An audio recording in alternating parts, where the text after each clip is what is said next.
Hi குட்டீஸ். ஆச்சு ஒரு குட்டி கதை சொல்ல போகிறேன். ஒரு துறவி இருக்கார். அந்த துறவியை பார்க்க ஒருத்தர் வர்றார். வரும்போது ரொம்ப டல்லாக சோகமாக முகத்தை வச்சுட்டு வர்றார்.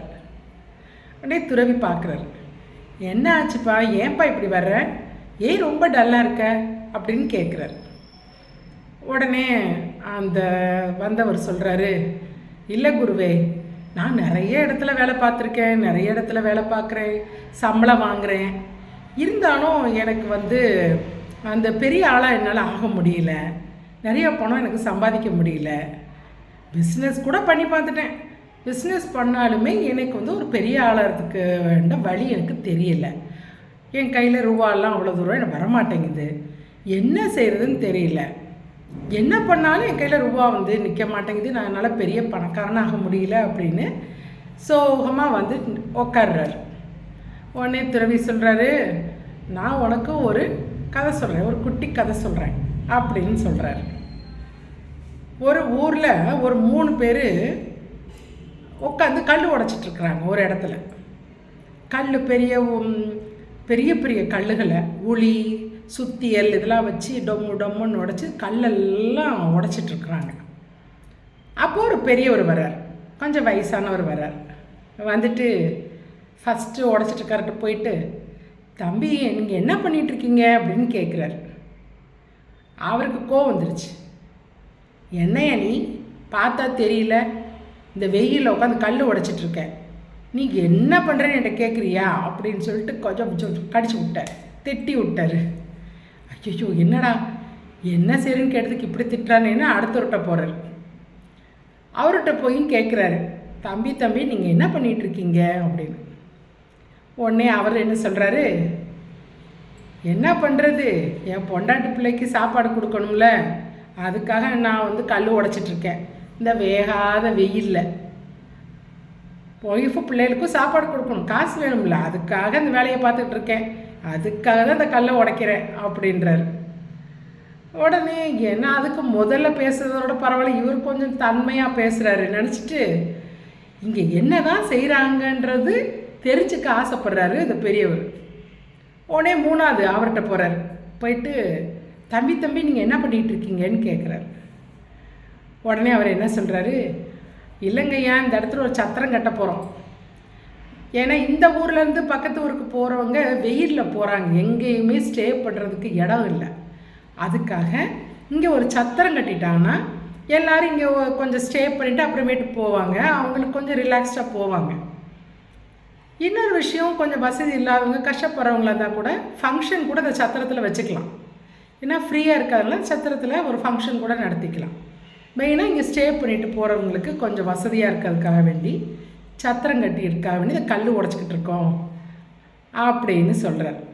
ஏதோ என்னால் முடிஞ்ச ஒரு சின்ன உதவி, இந்த கல் உடச்சிட்ருக்கேன் நான் அப்படின்னு சொல்கிறார். உடனே இந்த பெரியவருக்கு ஹாப்பி ஆயிடுச்சு.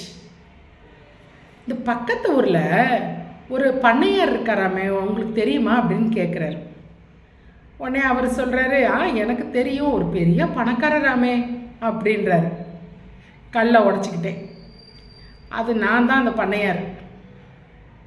எனக்கும் மக்களுக்கு இலவசமாக நிறைய வீடு கட்டணும், சத்திரமெல்லாம் கட்ட வேண்டியது இருக்குது. நீ என்ன பண்ணு, இந்த வேலையை முடிச்சுட்டு நீ என்கிட்ட வந்துடு. இந்த வேலையெல்லாம் நடக்கும்ல, அதெல்லாம் பார்த்துக்கிறதுக்கு ஒரு மேனேஜர் மாதிரி, மேஸ்திரி மாதிரி சொல்லுவாங்க, மேனேஜர் மாதிரி, அது மாதிரி நீ எல்லாத்தையும் நீ பொறுப்பாக பார்த்துக்கணும் அப்படின்றாரு. உனக்கு தேவையான பணம் நான் உனக்கு தரேன், நான் பண்ணுற எல்லாத்துக்கும் நீ தான் கூட இருக்கணும், நீ தான் பொறுப்பாக இருந்து எல்லாத்தையும் பார்த்துக்கணும், உனக்கு தேவையான பணம்னா நான் தரேன் அப்படின்னு சொன்ன உடனே சொல்லிட்டு போகிறாரு. உடனே அந்த கல் உடைக்கிறதுக்கு ஹாப்பி ஆயிடுச்சு. இந்த கதையை சொல்லி துறவி சொல்கிறார். துறவி இந்த கதையை சொல்லி நிப்பாட்டுறாரு. கதை கேட்டுட்டு இருந்தார் பாருங்க. குருவே, நீங்கள் என்ன சொல்ல வரீங்க எனக்கு புரிஞ்சிருச்சு அப்படின்றார். ஆமாம், எந்த வேலை செஞ்சாலும் ஒரு இன்ட்ரெஸ்டோட செய்யணும், ஒரு கவனத்தோட, ஒரு இன்ட்ரெஸ்டோட, முழு ஈடுபாடோட செய்யணும். எந்த ஒரு செயலாக இருந்தாலுமே அவர் செய்கிறத பார்த்துட்டு தானே இந்த பண்ணையார் அவர் கூப்பிட்றாரு. நீங்கள் வாங்க, உங்களுக்கு நிறைய ரூபா தரேன், எவ்வளோ ரூபா வேணாலும் உங்களுக்கு தரேன், உங்களை ஒரு எல்லாரையும் பார்த்துக்கிட்டு வேலை வாங்குற அளவுக்கு ஒரு போஸ்ட் தரேன்னு கூப்பிட்றாருல. ஏன்னா அவரோட முழு ஈடுபாடோடு. முதல்ல என்னென்னா வேண்டாம் வெறுப்பாக செய்கிறாரு முதல்ல வேலை செய்கிறவர். ரெண்டாவது என்ன பண்ணுறாரு, கடமைக்கேன்னு பொண்டாட்டி பிள்ளைக்கு சாப்பாடு வாங்கி கொடுக்கணுமே கடமைக்கேன்னு செய்கிறார். மூணாவது இருக்கவர் தான் ஃபுல் இன்வால்மெண்ட்டோடு பண்ணுறாரு அந்த ஒர்க்கை. ரொம்ப இன்ட்ரெஸ்டாக கவனமாக செய்கிறாரு, ஒரு ஆசையோடு பண்ணுறாரு. அப்போ அவர் தானே நல்லா வருவார். இந்த கதையை சொன்ன புரிஞ்சிட்டுது. இதே மாதிரி தான் நமக்கு படிப்பும் அதே மாதிரி தான். நீங்கள் ஸ்கூலுக்கு போயிட்டு வரீங்கல்ல, நீங்கள் படிக்கிறது அம்மாக்காக படிக்கிறது, அப்பாக்காக படிக்கிறது, டீச்சர் கொடுத்த ஹோம்ஒர்க் செய்ய சொல்கிறாங்களே டீச்சருக்காக படிக்கிறது அப்படிலாம் இருக்கக்கூடாது. உங்களுக்காக படிக்கணும். உங்களோட ஃபுல் இன்ட்ரெஸ்டில் தான் படிப்பை காமிக்கணும். மற்றவங்களுக்காக கிடையவே கிடையாது. அப்படி படித்து பாருங்களேன், ரொம்ப இன்ட்ரெஸ்டாக முழு கவனத்தோடு படித்து பாருங்களேன், உங்களை அடிச்சுக்க ஆளே கிடையாது. சரியா? ஆச்சு, நாளைக்கு வேறொரு குட்டி கதையோடு வரேன்.